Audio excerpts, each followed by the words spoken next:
Welcome back, everybody, to another episode of Street Tales.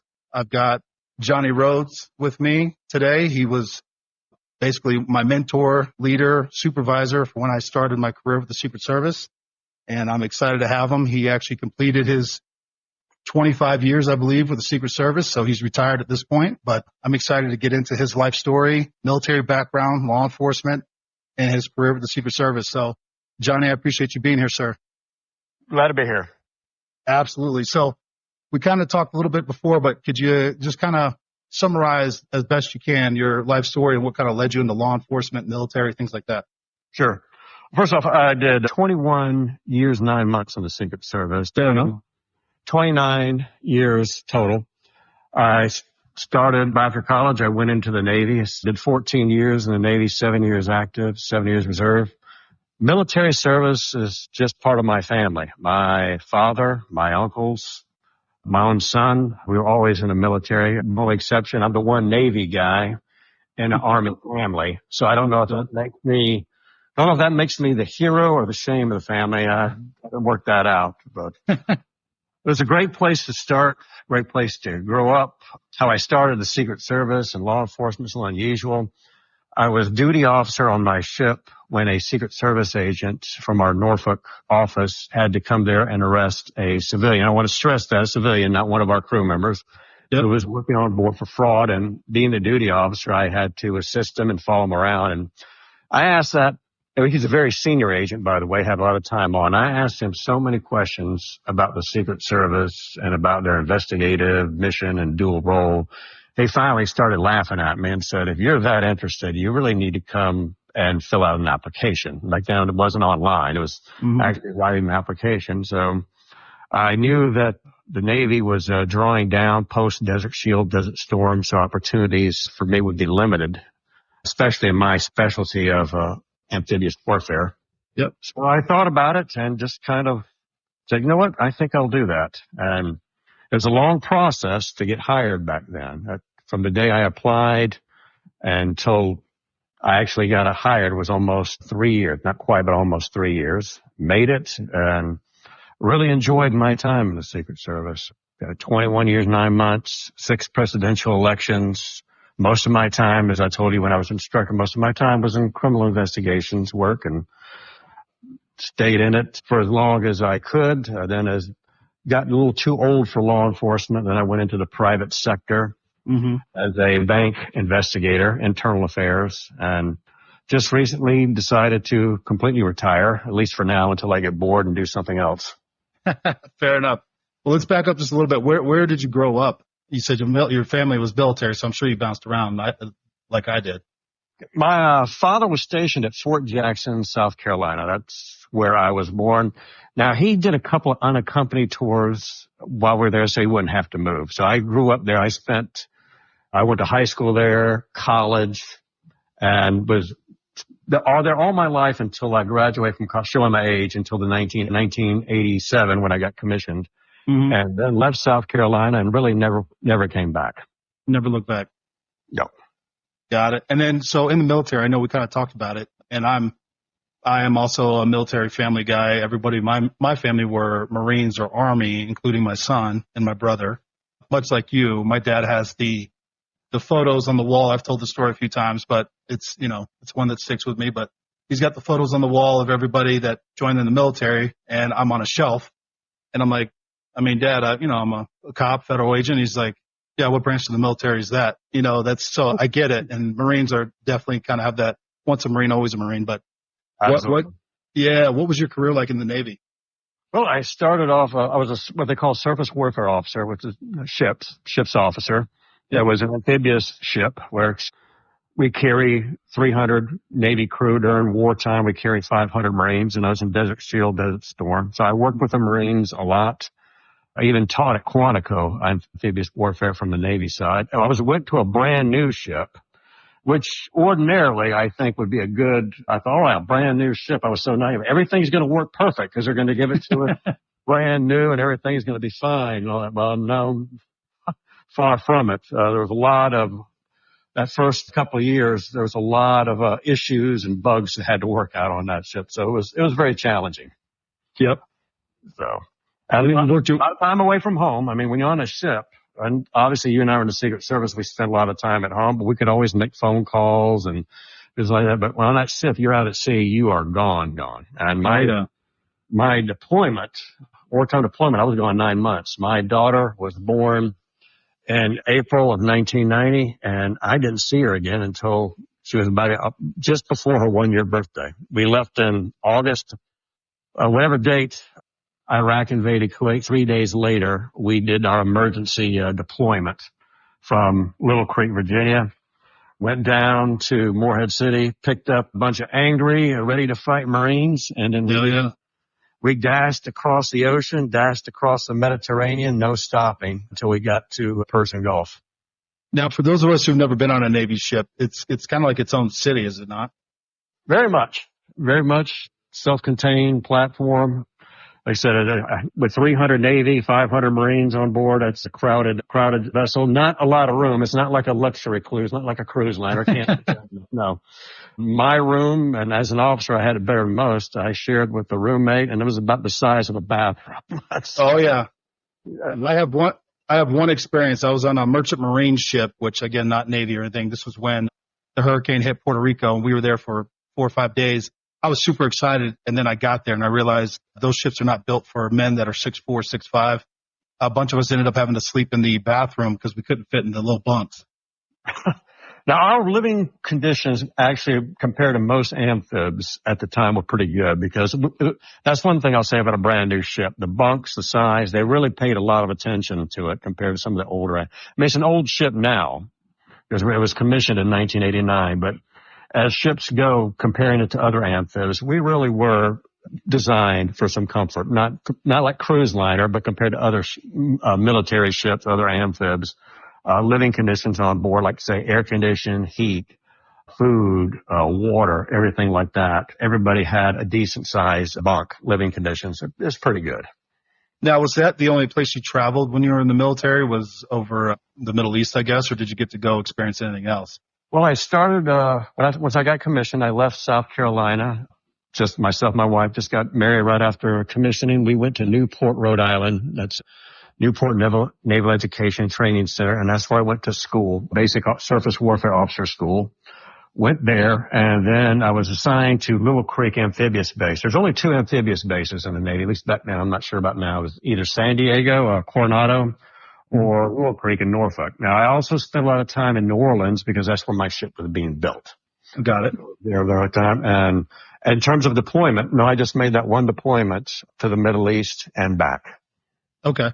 Because prior to this, I bring it up only because prior to the Secret Service, I'd never traveled outside the U.S. And then all of a sudden I got exposed all over the world. But we'll get into that in a minute. But I do have you said you taught at Quantico. And just for people who don't know, that's also where the FBI and the DEA also train. I didn't even realize that military trained there as well. Could you talk about that a little bit? Not necessarily anything, secret, but just kind of what that experience was like. Well, just like Newport, Rhode Island is a big officer training base. Quantico is a big Marine training. I mean, they go there for their basic school. They go there for their captain's career course, which is amphibious warfare school.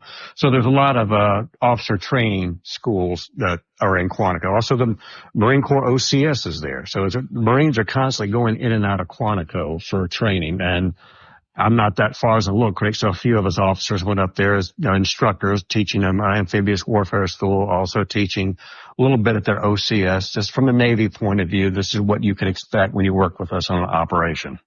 Got it. Okay. And how long were you there? When I would go there, I was there several times. I'd usually go there for a week or two, just TDY. Oh, okay. Gotcha. So it's like a TDY appointment. Right. Perfect. Okay. So then you go from the military and you went straight into Secret Service? No, I did. While I was waiting for it, I went into private sector manufacturing management for about a year and a half, 2 years. Didn't hate it so much, but didn't love it either. I knew that it wasn't for me. So I said, I know. The minute I got a job offer from the Secret Service, immediately leaped on it. It was time for me to go. And not much a choice of duty stations back then either. They said, if you want this job, you're going to Miami. Okay, fair enough. And I'm glad I did. I really enjoyed. That's a great place to start. Miami is really busy. I loved it down there. I felt like I was living. I'm showing my age now. I felt like I was living the life of Miami Vice in a lot of ways. It was a lot of stuff going on down there, a lot of action, and a great place to learn the job. Law enforcement, Secret Service down in Miami. Yeah, no, absolutely. And we kind of talked about it a little bit, but again, just the way things change. You were with the Secret Service pre-cell phone, email, that kind of stuff. And I'll give a little backstory on my side, and I'll let you talk about it because it still shocks me that we were able to do things that way. But when I was in the Secret Service, obviously cell phones, email, you would get emails saying, hey, you're going here, we need your assignment here. So it was pretty instantaneous. And then they would always call you on your cell phone or text you, whatever it is. So you knew you got a pretty good head start on what your next assignment or mission was going to be, or what trips you were on, what trips you were taking. But you were around pre that. Could you explain how that all worked out? Sure. We did have email, but that's not how we got notified of assignments. We had, and there were some cell phones, but not many. Like the duty agent would always have a cell phone. The duty counterfeit squad agent would have a cell phone. The supervisor of the protection squad. And by cell phones, these things were the size of our military walkie-talkies, nothing like smartphones, old-fashioned cell phones. And how you would get an assignment, say it's a 24-hour duty desk. So whoever the duty agent is, he would monitor a teletype machine, and trips would come out, and people would list. You'd call I would have their home phone number. I try to call them at home. Can't get a hold of them at home. I would, depending if it was during a work day, I'd raise them on the radio, because the radio was a big part of communications. We'd actually, like you talk on the phone, we would talk on the radio between cars with different parts of the city. We would have conversations on our car radios. And I'd raise them on the radio, or I'd call them text them send them a page and say, hey, call the duty desk. And they'd call the duty desk, and I'd brief them on the assignment. And then they'd have to come in and get their tickets. And that's right. How did that travel work? Yeah, you have to come into the office, get your tickets, leave your keys to your government car in the office, and take a cab from the Miami office to the airport. And how long were you in Miami? Back then, they were moving us out pretty quickly for protection, but I was there I started March of 96, and by June of 2000, I did my first tour in Washington, D.C. Protection, 6 years of protection, which was almost, but not quite 3 years in the intelligence division, which, to explain to people who don't understand, that was threat investigations. That's our intelligence division in Washington. It's investigations, but not criminal investigations, so it's considered protection. It's investigating people who make threats against our protectees. Then I did 3 years, 5 months on the vice president's detail. Now, before that, while I was still in Miami, back then we would do temps on details. If you were thinking about the vice president's detail, you would get, like in my case, I would go up there for 30-day temps. This is showing my age again. This is when Al Gore was the vice president. Sure. So I would go up there, do a 30-day temp. And that was a way for you to look at it, saying whether you want to do this or not. It was also a way for the detail to look at you and see if they want you. So. Yeah. And I think that's a great idea. I think they've gotten away from that. They certainly have. Yeah. You pretty much just get told where you're going to go, and that's where you're going to be. Right.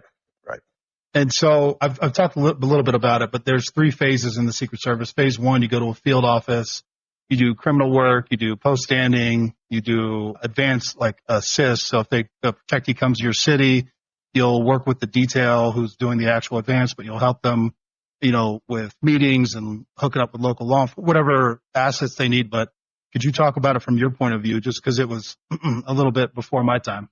Sure. Very much. Miami was a big office, so they were constantly drawing on us for manpower. So you have your phase 1, but you're also on rotation. A rotation lasts for 30 days. Your life is not your own. You can't really take leave. You can't plan a time off. During that 30 days, have your bags packed, because you're subject to travel at any time. And actually back then it was a little different. All rookie agents started in what we call check squad, when the Secret Service investigated treasury check fraud, treasury check forgery. And it's understood, brand new agent, Johnnie Rhodes, your rota starts January 1st and ends December 31st. Yep. your first year, you were always on the duty rotation, meaning if somebody, Tyler Martin, is on the counterfeit squad and he has an arrest, he has to appear in court, but he has a trip starting Sunday, you're going to go for him. And we really didn't do like that we do now, where they have to send a message to headquarters saying somebody's replaced them. I would be sitting at the post standard briefing, and they'd call Tyler Martin's name out, and I'd stand up, Johnnie Rhodes from Miami replacing Tyler Martin for this trip. I mean, that was just routine. Nobody cared as long as there was a body replacing you. That was it. We also had a lot of protection in town. Being in Miami, we have a lot of people from every weekend. There was somebody from South America, the Caribbean. Somebody was always in town. So we were always doing protection. And being a major field office, for visits in town, the SAC, the special agent in charge, he would take a lot of pride in staffing that office, staffing that visit just within Miami. There's a big deal if you were a major field office. And back then in Miami, we had about, I'd say, close to 80 something people at our height. So there was a considerable pride and also pressure on, hey, do it all in-house. Of course, I worked a lot of weekends, but as you and I talked, coming from the military where I worked all kinds of hours and got no extra money, I was very happy. It's like, wait a minute, you're going to work me this weekend, Saturday and Sunday, but I'm going to get paid extra. And if I work at night, I get night differential. And I'm single income with 2 kids, so I was standing on my supervisor's desk, stopping my foot. Yeah, I want to work this weekend as long as you're going to pay me. I was a mercenary. So yeah, I need the money. I will definitely work. Yeah. So I remember when I started there, in training, they would always say, you'll probably be a year or two before you start taking any foreign trips. I think I was a month out and I started already taking trips I worked the United Nations, and then I was in Japan and I was in Asia and I was traveling all over. And I'm like, man, this is great. Come to find out, anytime, what we would later call like fun trips to Europe or Rome or, those types of trips, shorter trips, the phase 3 guys would be all over that. I'm like, oh, I see what's happening. You guys don't want to go sit in a car plane for 18 hours. you want the easier, shorter trips. That's true. That's a sell. That brings up a good point. I came on as a GS9, which was unusual because I had a master's degree. Usually people would come on as a 5 or a 7. And there was a policy when I got hired that to work a shift as on a foreign dignitary, a foreign head of state coming in, they get Secret Service protected, work the shift, or to go on a car plane trip, you had to be a GS9 or above. Because the reason you're a GS5, then you're a GS7, then you're GS9. So a GS9 usually had some time on. I didn't, but they just saw I had a GS9. And so I went on foreign trips very quickly too. But to your point, I was excited to go to China, but I realized that was one of my earlier foreign trips. I realized, some of these older guys, and I was the same way when I was a phase 3 agent. Like, no, I'm not excited about a 24 or 23 hour car plane trip on a C5 or a C17. Let these young men and young women do it. But I had a lot of fun. One of my first trips, Great Wall, went to see the Great Wall. So yep, it was interesting.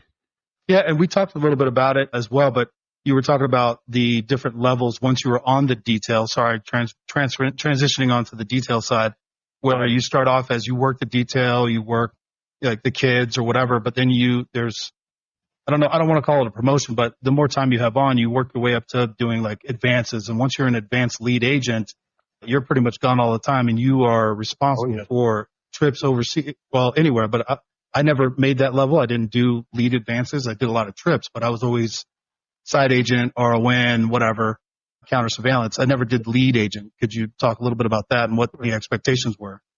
Well, you start off, you're a shift agent, and you're working the shift, and you're the junior person on the shift, and kind of just watching what's going on and learning the ropes, learning everything. This was when I was on the vice president's detail. When I was on, not temporary, but when I was on as a permanent duty station after I left our intelligence division, Cheney was in office. So I went over there late 2002 when I went there.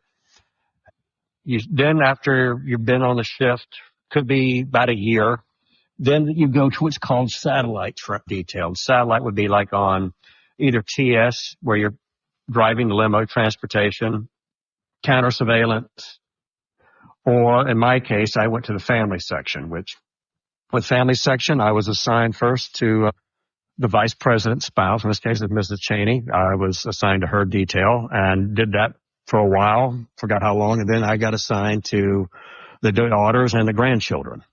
And that was interesting. When we were assigned to the grandkids, as you and I talked, we very much dressed down. These are very young children, so we were not wearing suits. This was blue jeans, sneakers. We dressed very, very casual. One of my memories now that I smile and I laugh at, and definitely something they won't make movies on, is I was with the youngest grandchild one Halloween, and I took her trick-or-treating. I thought, that's your tax dollars at work. Yeah, there you go. My shift partners and I were laughing about this, saying, hey, this is definitely not going to make the movies, like a Jason Bourne movie or something like that, but this is what we're doing. I had the youngest grandkid, and she was so scared going trick-or-treating. She held on to my hand real tight, and we would go to the door. She would hide behind my legs and peek around and say, trick or treat. Well, you also told a story where you were at so many soccer practices and school stuff. They started to think that you were the dad. Right. With the oldest grandchild, I was to so many soccer games and so many practices. One of the coaches came up and thought I was her father. She thought that was very funny. And I said, no. I said, you know who her granddad is, right? So you can kind of guess why I'm here. And he looked at me, well, you're not looking the part, yours your suit and your dark glasses. And said, no, we're not that. And he goes, you're just by yourself. I said, no, I'm not. You see that person over there pretending to read a book? You see that person over there walking a dog? What kind of dog does that dog look a little bit like a police dog? And see that person over there sitting in the car? So we're around. We're just not trying to make ourselves too noticeable. Yeah, fair enough. And I'm sorry, we're going to bounce around a little bit, but I'd be remiss before we move too far on. But you had a great story with the DEA and the parrot.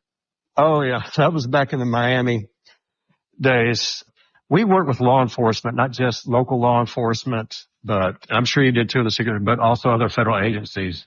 Everything in Miami, including one of our core investigations was counterfeit currency. Everything down there is associated with drugs. You'd have somebody bringing heroin in. They'd also bring in counterfeit currency from South America. We would do a search warrant for counterfeit, and we'd find drugs. We'd call the DEA. DEA's doing their search warrant, so their arrest. They find counterfeit currency. They call us. Their one operation wasn't my case. I don't know all the details of it, but I went out to help with the DEA's crime scene, and they had counterfeit currency, and they arrested some people that were from South America, and we arrested everybody in this home, took them out, and they had a pet parrot. And policy, DA policy, and also local law enforcement policy that when you take everybody out of the house, there's any pet live animal, you can't leave it there, whether it's a dog, cat, or something. You have to call animal control or something. Now, I'm not sure what they did with this bird at first, but it made its way to some pet store. And I was talking to the DEA agent one time on another case, and I saw the parrot in the office. I said, what happened? I thought this thing went to a pet store. And he said, well, we did. And then we got a phone call from the pet store owner who was very angry. He said, you have an hour to come here and get this bird, or we're going to kill it. What happened? What happened? Well, he was kind of reluctant to tell me. He's kind of embarrassed, but he said, Mom and her kids were looking at this parrot thinking about taking it. And remember, there's a talking parrot raised by criminals. Yep. So its language and its choice of words was not so nice. So it would cuss at you in Spanish. So it's one of its more polite phrases that it squawked in front of Mom and the kids was the Spanish version of "bitch, get me a cracker." And that's one of the nicer phrases of thing. And sure enough, while he was telling me the story, and this bird is in the office, it squawked something, and people that spoke Spanish, which I do not, paused and laughed and said, "What did that bird just squawk?" So they didn't know what to do with it. So we also in our task forces, we work with all kinds of law enforcement and also emergency services. So one South Florida emergency service agreed to take this bird into their home and into their firehouse. So found its way to a firehouse. These are firefighters. Like, hey, a bird will swear at us in Spanish. Bring it over. We'll have that bird swearing in all kinds of languages. We'll have a good time. Yeah. So good. And then also, I don't want to get too far on, but at what point, because we had mentioned you were assigned to Scotland Yard in London, was that phase 3 or where was that transition? One. That was phase 1. Okay. Senior phase 1 agent in 1999.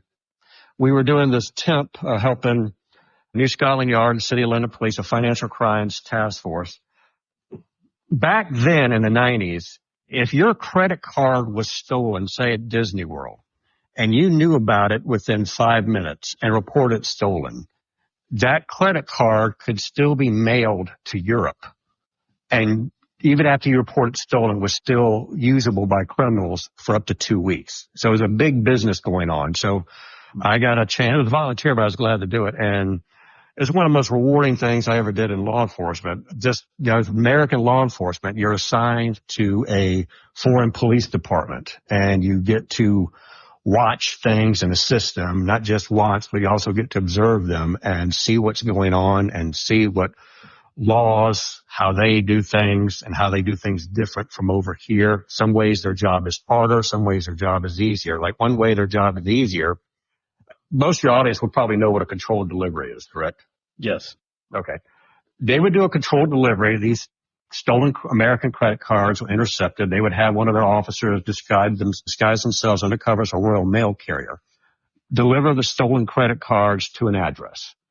And in American law, once we did a controlled delivery, we had to get a search warrant, right? Yep. They don't mess with the search warrant. Constitution, Bill of Rights doesn't exist over there. There is no Fourth Amendment.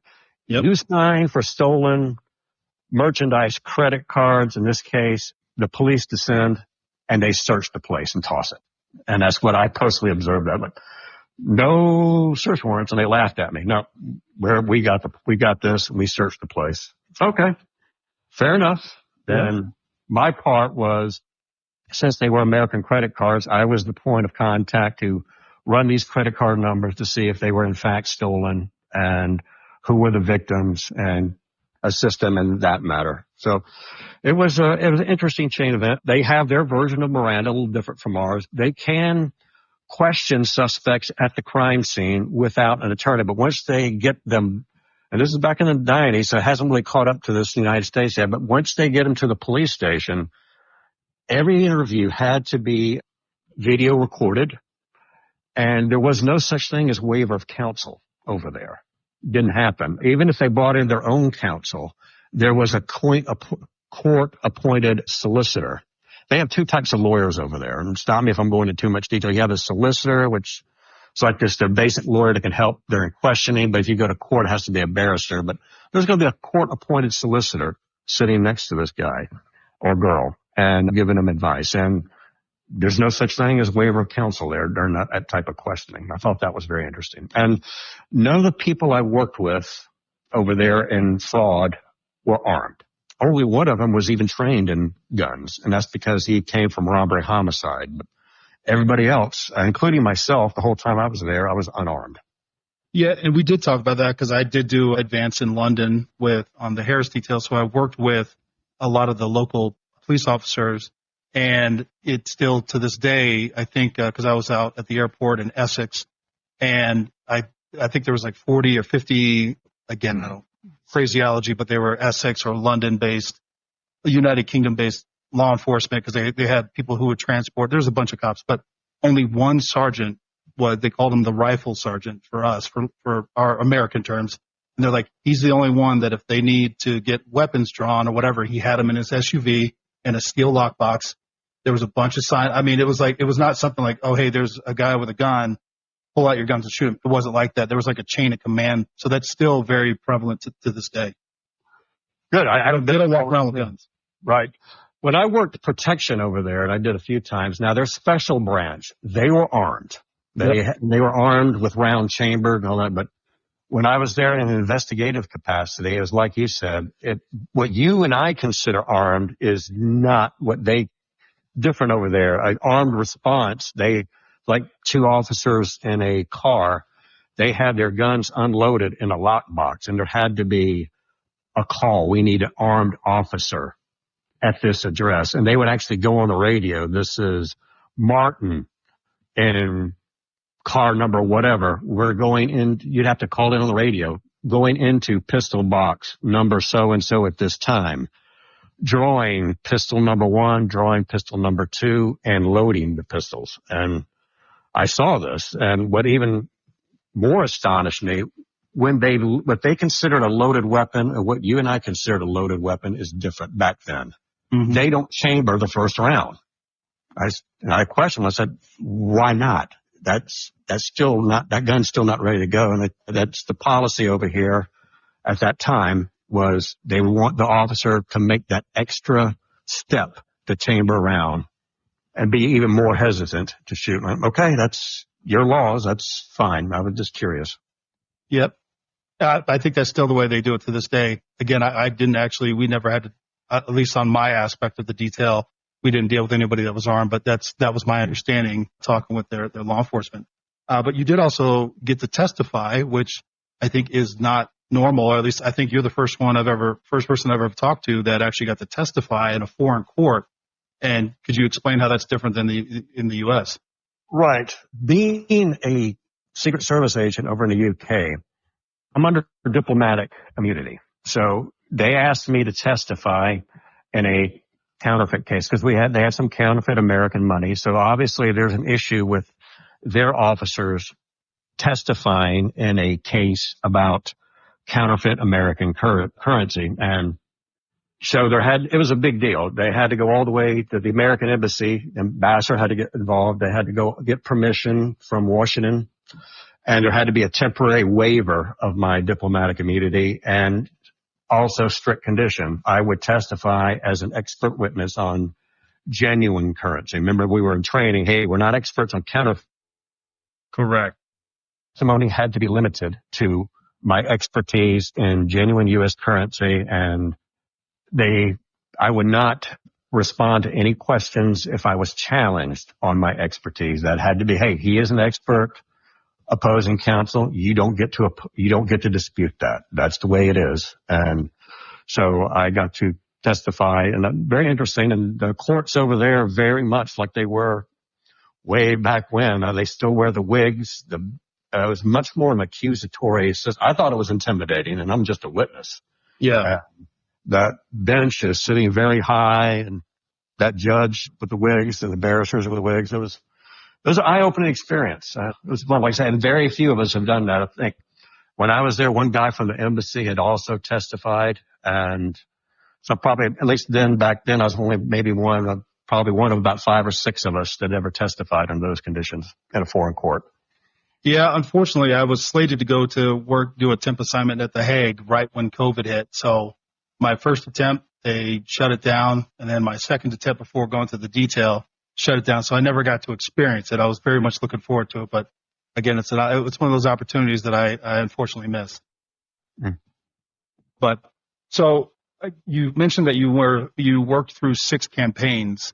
Could you talk a little bit about that? What it was like, Sure. Not on the detail, because things have changed, in my opinion, rapidly, because pretty much modern day campaigns, as an agent, you're just on the road. I mean, 3-4 weeks at a time. You'll come back for a few days and you're right back out again. But did you see any changes? And do you recall any moments in those campaigns?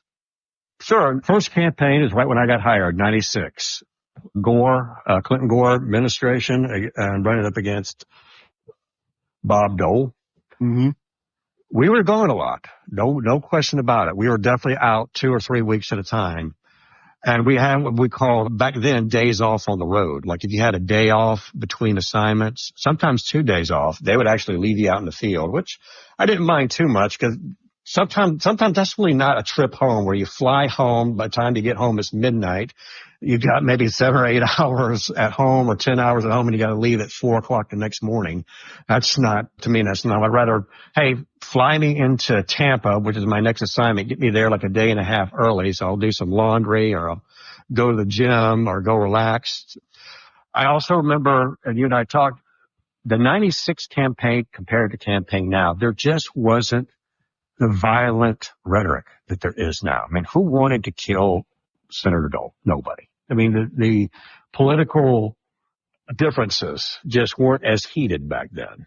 And consequently, candidate protection was nowhere near what it is now. Magnetometer support wasn't a given. Magnetometer support wasn't even a given forget a candidate, for the vice president. When I would do, again, temps with the vice president Gore, post standing for the vice president.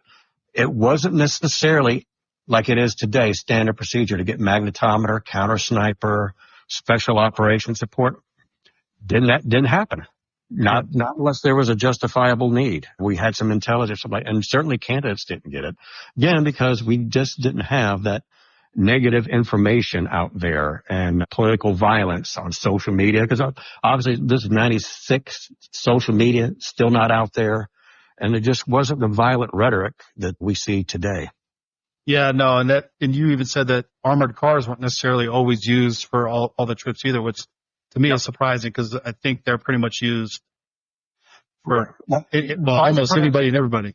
Yeah, the vice president had definitely had an armored limo. The candidates, not until a certain point, not necessarily, and the spouses did not have armored vehicles at that time. No. Yeah, it's very uncommon for them to get them. Yeah, it's definitely changed. What about the travel? Do you think you've seen an uptick in the travel? Again, I know you retired, what was it, 7 years ago? 2017. 2017, sorry. So just from the time you started till the time you left, because I've heard a lot of more senior agents and bosses and stuff who are around longer than I was. The travel is just, it's, in their words, it's like 10x from what they remember. Now that some of that could just be they, deleted it from their mind. But what was your experience with that? I remember traveling a lot in '96, and I remember going for 3 weeks at a time. I do remember that. That was night. Now 2000, I didn't travel hardly at all in 2000 because I was I had just gotten to our intelligence division, and I was on the duty desk because that was the first assignment in intelligence division. I was on the duty, so I didn't travel that much into 2000. Now 2004, I was on the vice president detail, and yes, I did travel a lot. I think that the entire month of October, I was in Ohio. Ohio was a battleground state.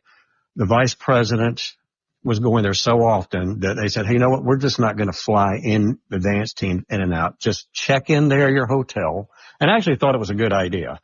Just check in. You're there for the month. And you might have a day or 2 days between advance assignments, because that's what I did most of the time. I was a site advance agent. So I remember traveling a lot, 2000, like that. Now, after 2004, like 2008, 2012, I was a phase 3 agent in Atlanta. After I left the detail, I went, now as a senior agent and a front quasi supervisor role as a group leader, even during a campaign, I didn't have to travel as much. And I had a little more say so on our trips. Plus, we had more agents. I believe now part of the reason in this last campaign, all that traveling so much, not only the violent rhetoric and just the hostile feelings, but we're shorthanded. And obviously the people who, if we're shorthanded, then the people that are left, obviously you're going to have to travel more. Yeah. Well, and I think we kind of touched on that too, because you see it in the news and stuff like that. But even when I was on the detail, Secret Service has had so many protectees, and I think they still do. But you didn't see a commensurate uptick in agents and uniform division and field offices, things like that. The expansion of who gets Secret Service protection has definitely we have more people getting protection. Obviously, it wasn't common for, say, the vice president, if they had adult kids in college or somewhere else, it wasn't standard for them to get protection for several reasons. One, a lot of them didn't want it. And that becomes an issue for us because if they're adult living away from, say, the White House or the vice president's residence, they don't have to take our protection if they don't want it. If they say, thank you, understand you have a job to do. If I need you, I'll call you, but I don't want you here. Yep. We got to walk away. Yeah, no, absolutely. And again, I don't know what changes are coming down the pipeline, but these are all just kind of things that have the change. I mean, again, kind of going back and forth a little bit, there were agents that when I was on the VP detail that were coming to the detail that never did a United Nations. They didn't really travel because we called them COVID agents. They were pretty much just locked down to their field office. So they did do some site work, but they weren't used to the travel. And when they hit the detail post-COVID, they were like, holy crap, what is going on? Like they're not home. Their whole lifestyle changed. And it's like, yeah, this is what it was like pre-COVID, and this is kind of like where it's going. So they didn't have that exposure. Right. And I was retired by the time COVID hit. I was an already civilian, so I didn't see that part of the Secret Service. But I could see that COVID, nobody's traveling, and you're used to working from home maybe, or you're used to not traveling, and then it's a rude awakening when you get back to normal. When I worked in our intelligence division, after I was off the duty desk, I traveled all the time because I'm not assigned to the detail, but intelligence division, we support the president whenever he travels someplace. I was constantly, this is during the Bush of the years, I was constantly at the ranch. Yeah. I even spent Christmas there. Oh, yeah. And New Year's. So to me, I never experienced the COVID years. So to me, the travel was always there. The only time that I didn't really travel that much was my years in Atlanta as a senior phase 3 agent. That's when you're back on the field. And during the non-campaign years, I took a trip if I wanted it, or if somebody in my squad was sick or hurt, or somebody in their family, or they needed to testify in court, the U.S. attorney needed them for trial, then I would step in and take trips. Now, and also during the campaign, I traveled, but I also saw that we had more people, and more people means a little more time for people in between trips, which we don't have right now. We're such a manpower crisis. Well, and that kind of segues in, and like I said, we'll bounce back and forth a little bit. But you said that I can't remember if you had been a supervisor yet, or just when you were on the detail, you would walk around the White House and you would talk to uniform division guys and talk about broken promises. Right. Could you elaborate on that? Yeah, I was a GS-14 after I got promoted, and I was at the academy. I was actually instructor at the academy, but uniform division was so short that agents were supplementing them. Yep. At White House. And I made it a point, just also being a 14, being a senior agent, I would try to talk to some of these younger uniform, because I was concerned, why are they leaving? And I would talk to them unofficially, said, I'm not going to say any names. Tell me about, can I politely inquire, what is your ambitions? What do you want to do? And if you are leaving, what could somebody like me do? Not mentioning your name. What could somebody like me do to make this place better and more enticing? And one common denominator, and I told this to my supervisor, and I had a conversation with my SAC. I said, this is what I'm seeing going out there and talking to the front lines, actually going out there talking to young uniform division officers. And for those of you that probably don't understand, there's 2 parts of the Secret Service. There's actually more parts, but there's special agents and there's uniform division. The uniform division is strictly protection, and they're assigned to the White House, the vice president's residence, and missions and all that. But one of the things I got, a common denominator, was I remember this one guy was saying, hey, I said I wanted to go to K9. I was always interested in that because the uniform division, that's where our K9 handlers come from.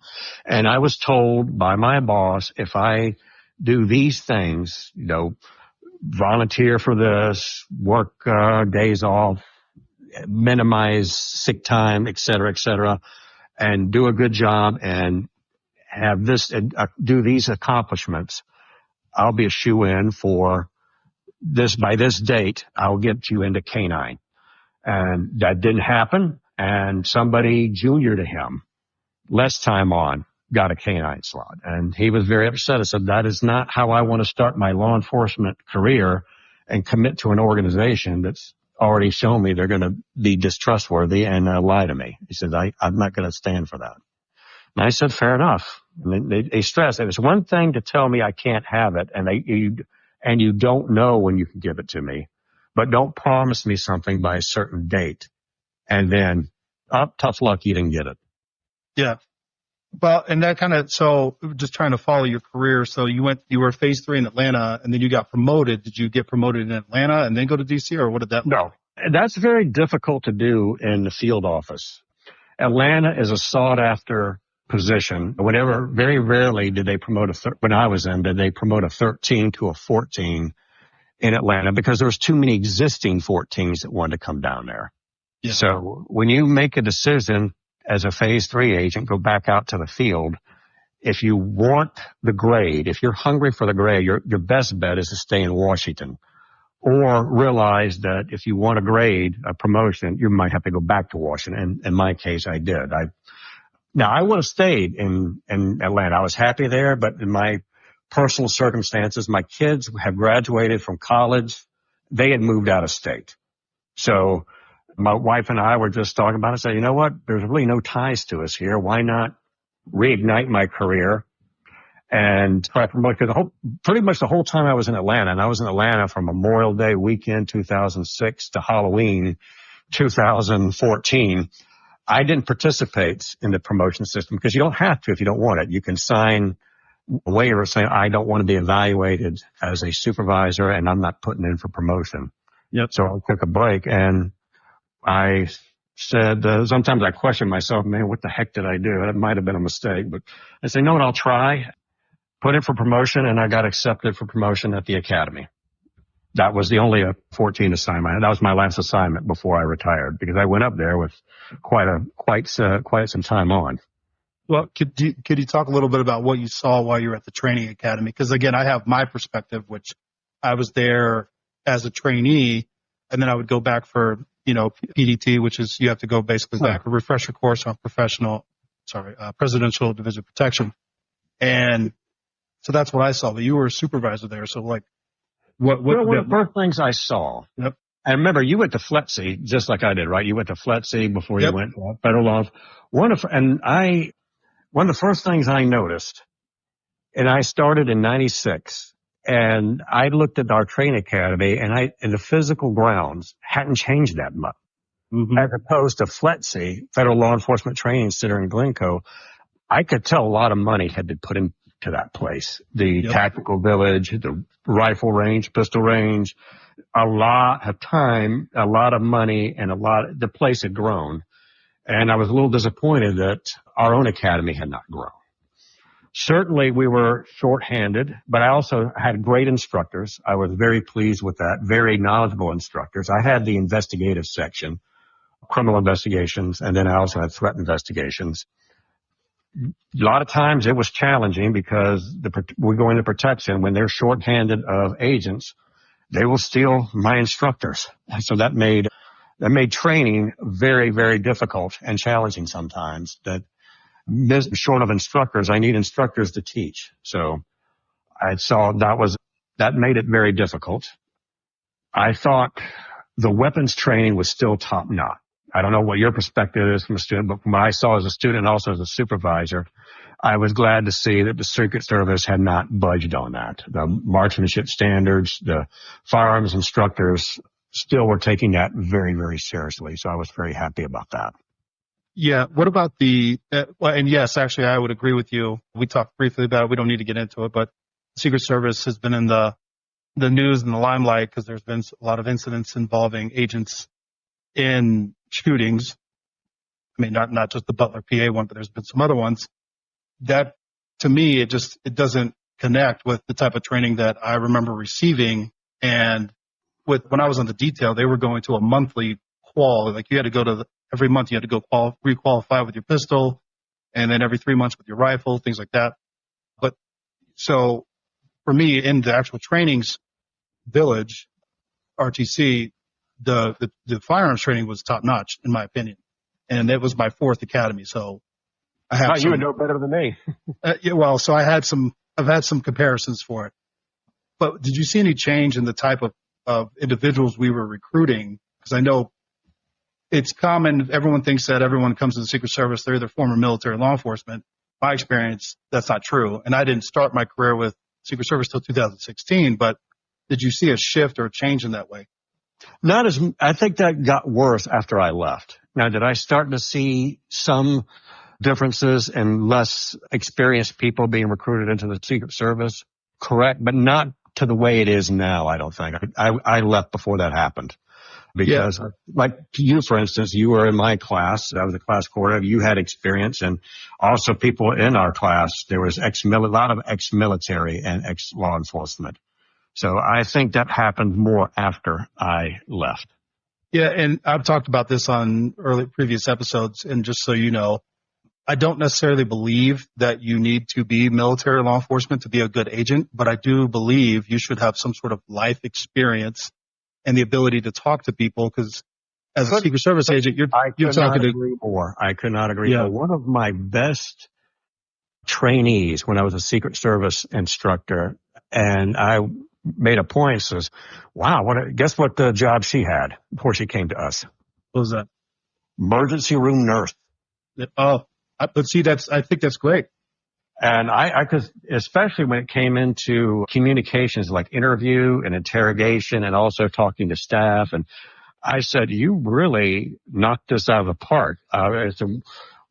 You're forthright, you're blunt, but you're not overly aggressive. And she said, have you ever had to talk to people and tell them that their son died or their wife died, or have a hard conversation with some people saying, hey, if you want to save your buddy's life, I need to know what drugs they took and I need to know now. Yeah. So those type of conversations. So I never forget that. But you're right. There's all kinds of experiences out there besides law enforcement and military, like an ER nurse. Or sometimes another person I thought really very highly of. I wasn't their instructor, but I worked with them on the job, and they had a career in climbing ladders, was a middle school teacher. Yep. And decided to come over here. So definitely agree with that some sort of life experience definitely is a plus. And it's a mature job. It's not really an entry-level job. No, it is not. And that's what I try to express to people who ask me. It's like, yes, there is a premium on being able to handle yourself, self-defense, detaining people, being forthright, that command presence, handling weapon systems. But I said, but 90% of your job is talking to people. I mean, in my experience, you talk to everybody from, homeless people, trying to usher them around a secure site. But you do, you talk to, not to say homeless people are criminals, but you talk to those type of individuals, criminals, but then you're also dealing with heads of state, foreign, that's correct. Military. Like you have to be able to talk to all of these people and express your point of view and what you're trying to accomplish to create a secure environment, because you want everyone to be safe. Not even including the more modern, as you said, the violent rhetoric, the violent protests.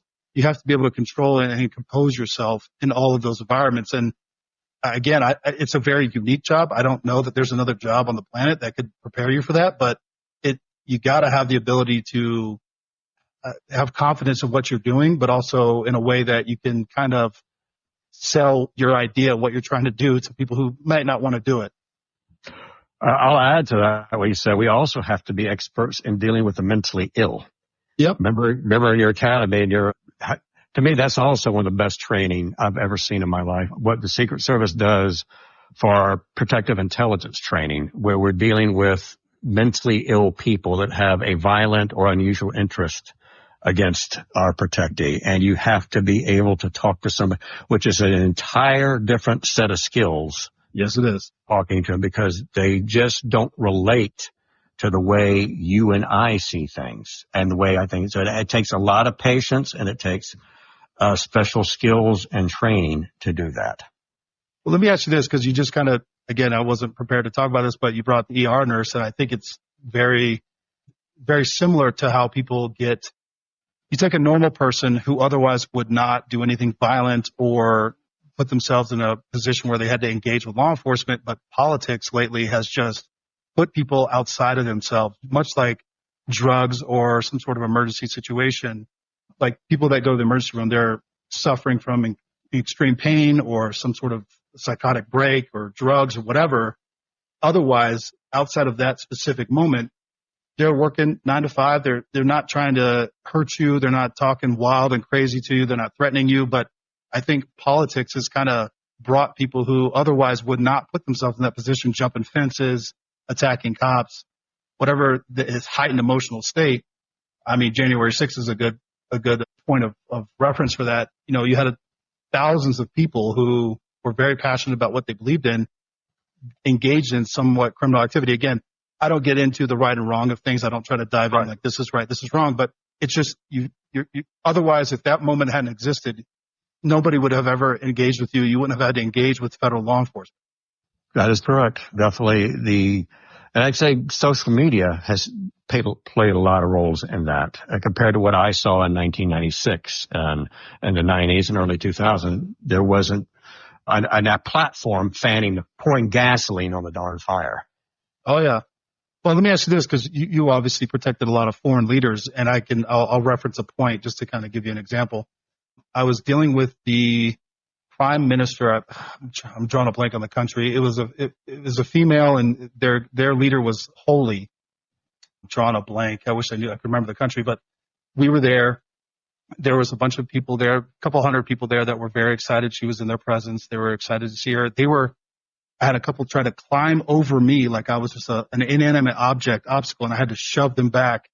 And I had to look at her and say, they cannot do that. They cannot climb on me. They cannot grab on me. They cannot grab on you. And she was trying to control the situation. Not that they were trying to harm her in any way, but they were just, again, outside their normal reaction and how they would react to her presence. And you could kind of see that at Trump rallies or, different rallies that you've been to. People just lose all common sense, in my opinion, and would do abnormal things. Did you see that when you were? All the time. There's something like a rock star mentality. Oh, yeah.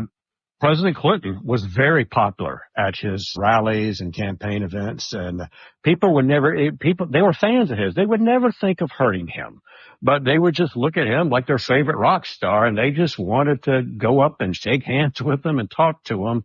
So I did see people trying to rush up to him or around a barricade or a certain campaign events, and we had to politely stop them and tell them, I said, hey, you're going to hurt yourself. And yeah. I believe that you don't want to hurt them, but I can't automatically assume that you're not a threat.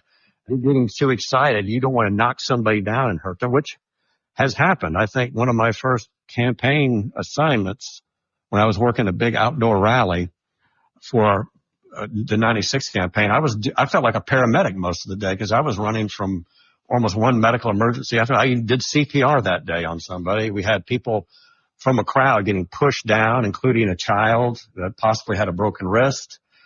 Sometimes that's a big part of the Secret Service problem too. Not somebody wanting to hurt the person we're protecting, but they're just too much of a fan and not paying attention to.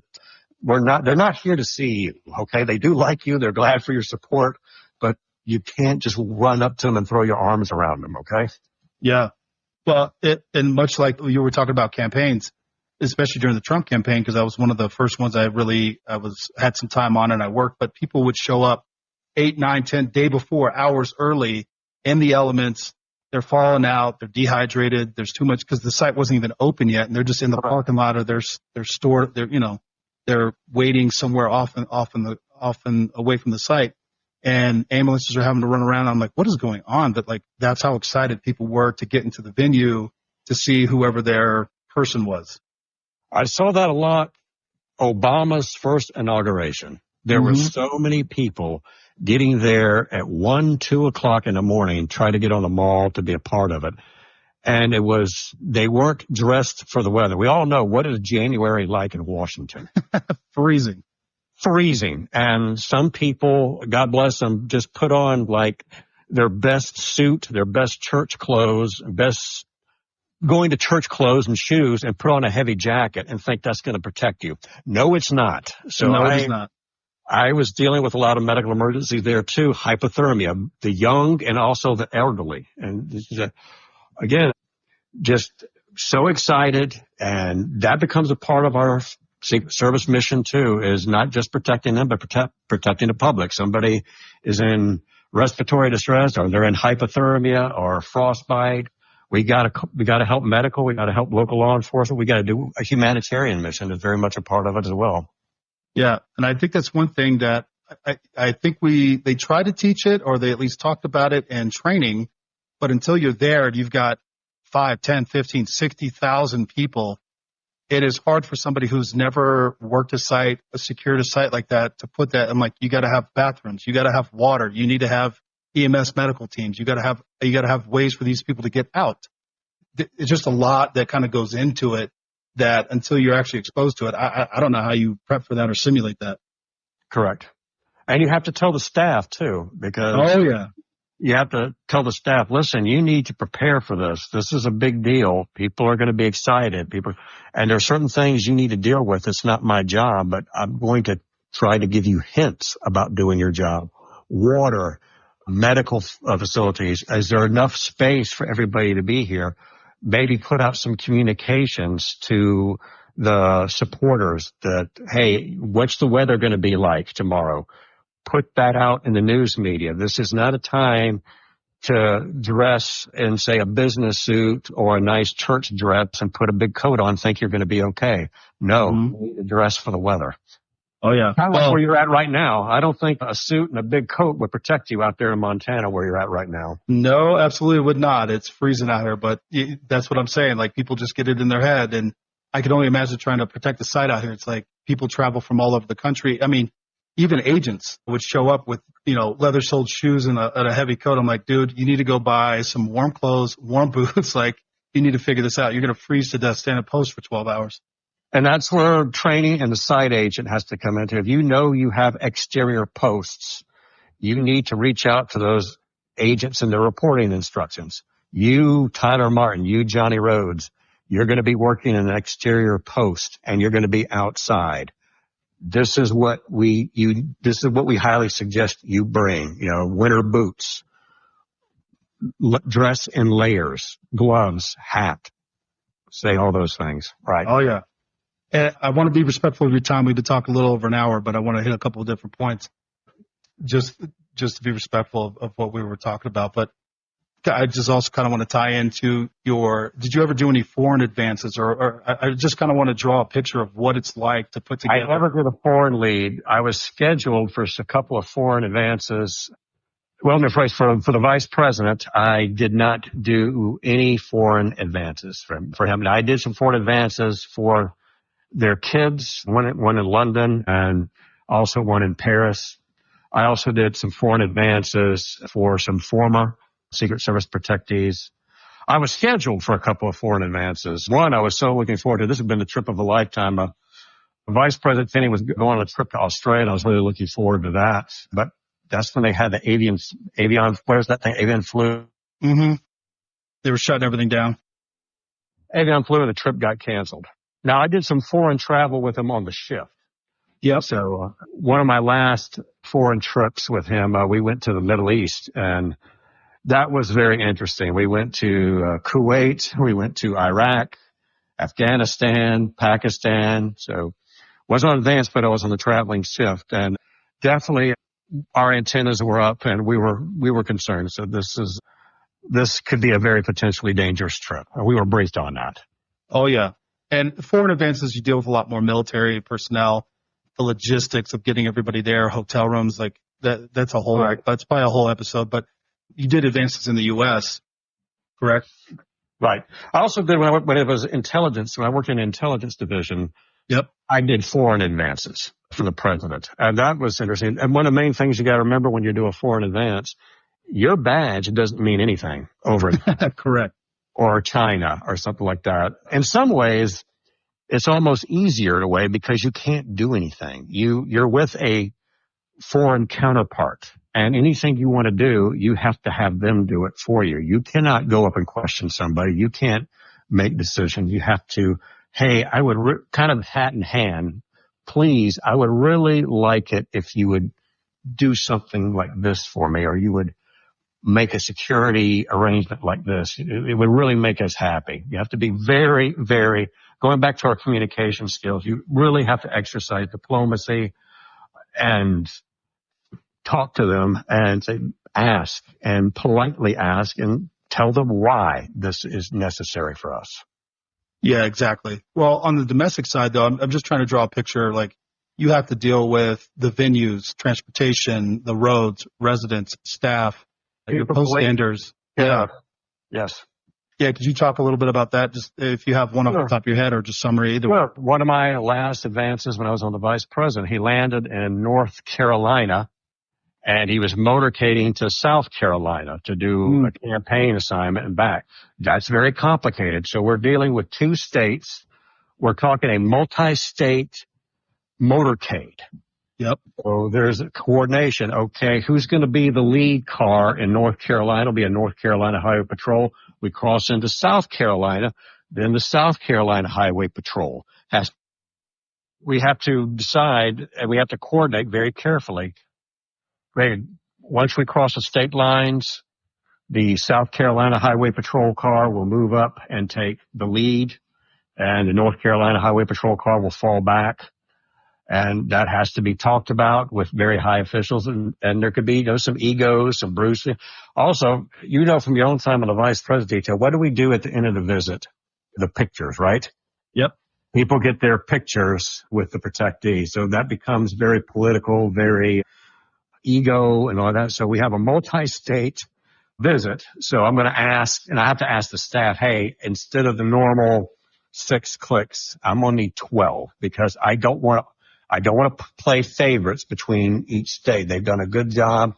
Can we have double the amount so I can have, say, 6 for North Carolina law enforcement, 6 for South Carolina law enforcement. And that's the lead's job. That was my job as a lead. As a site agent or a TS agent, that's not going to be a problem. Now, as a TS agent, which means transportation section, that's going to be hard for you too because you're in charge of all the motorcade routes and you're having to deal with at least two different venues, 2 different law enforcement entities. And I'm not even talking about we got 2 states. We also have to worry about county police, possibly local police. So it is very much a balancing act of talking to people. Okay, who wants to participate? And I always made it a policy never to turn people away. If I needed 12 local law enforcement, it's a city or a county, they don't get many presidential visits and they really want to help and they really want to play and participate. Hey, I know, Johnny, you only asked for 12. Can I send you 18? Hey, send me 20. I don't care. I will find a job for them. I'm not turning any help away. Correct. And that's something that we were always having to deal with because, protectees, vice president would do a trip in New York or LA or Miami. It's like, yeah, you got all the resources on the planet. And then they'd go to Maine or North Dakota. It's like, look, there's not that many cops here. We can't do the same type of level of security that you expect that, that we don't have 30,000 cops to pull from. So you're always having to work through that depending on where you are, what the climate is, what the availability is. Right. I did a visit one time as a senior agent to Hazard, Kentucky. What a name. It's like something out of the movies. There you go. Never been a PPD visit, but I had plenty of police officers helping me because they had not had one. They never had a visit there for President Clinton. Every county, every city, everybody around there wanted to play. So that was one of those cases where, hey, so-and-so county, we don't need them, but they said they would love to send over 7 or 8 people or something like that. You bring them, I'll find a job for them, okay? Not an issue. Yeah. And so just one last thing I wanted to touch on. I feel like it's important, and I try to explain to people because they see the Secret Service, they see federal law enforcement, they're traveling around. A lot of people don't stop and think about the effects that has on family and a lot of the missed birthdays and schools. And I mean, you were in the military, so you kind of have prepped for that, but can you talk a little bit about that? Sure. The effects on your family. It definitely takes a strong spouse before you even accept this job. This is our life. Not only am I going to be traveling a lot, but transfers. Nowadays, you're in D.C. a lot longer. You're on the detail for 6 years, where when I started, it was 4 years on the vice president detail, 5 years on the president detail, and you're expected to leave Washington and go somewhere else. Now, 6 years on the detail, I don't see how people can do that. I don't know if I could have done that. That is 6 years. My first time in Washington, I did 6 years, but not just detail time. I wasn't going to tell, but my 2000 to 2006, I took leave one Christmas in 6 years, just one. Yep. Now, I had times where I was home on Christmas Day and had to leave the day after, or days that I worked Christmas, but I was home. I would just go in, work a shift and go home. So it is very difficult with shift work. Even when you're home, even when you're not traveling, you're doing midnights, or you're doing 2 to 10s, or you're doing this. It is very much a harsh family separation. Especially, I think it's a lot worse now because they make you do 6 years on the detail. And maybe you're Laura, I don't see how I don't see how that works. I really don't. I don't envy people now. When I left protection and went to Atlanta, my kids were in high school. So that changed my life completely. I felt like one of the best definitions I've heard of what's it like to be phase 3 when you leave the detail and go back to the field. It's like stepping off a moving train. The train stopped and you got off and you're just standing there. You're not moving 100 miles an hour anymore. And I was able to go to all the high school events for my kids and be there for them most every day and most weekends. Where in Washington, no, that wasn't the case. I didn't have real little kids in Washington. My kids were like in a grade school, but they noticed there was Christmases I was, if not working, I was traveling. Now they're grown. My kids are now in their 30s. They do appreciate what I did for them because of one of the best things I could say about the Secret Service is the best thing I could say about any job. I was never worried about providing for my family, health care, standard of living. I gave my family everything they could possibly need and quite a few luxuries. And the Secret Service helped me put 2 kids through college, and they know that. So somebody say, what was the best? Some people don't look at me kind of surprised when I say, what did you like most about the Secret Service? And I said, they took care of my family, period. Yeah. And even though I traveled a lot, and I certainly did travel a lot, and so did a lot of people, I will say this, the whole time I was in the Secret Service, I don't care if you were in China or Russia or some remote island in the Pacific, if one of your kids got put in a hospital or God forbid your spouse or say a parent died, they moved heaven and earth to get you home immediately. Yep. I've been in that situation, not where I had to get home quickly, but one of my people had to get home quickly. And we wasted no effort in making phone calls and calling whatever military support, whatever we needed.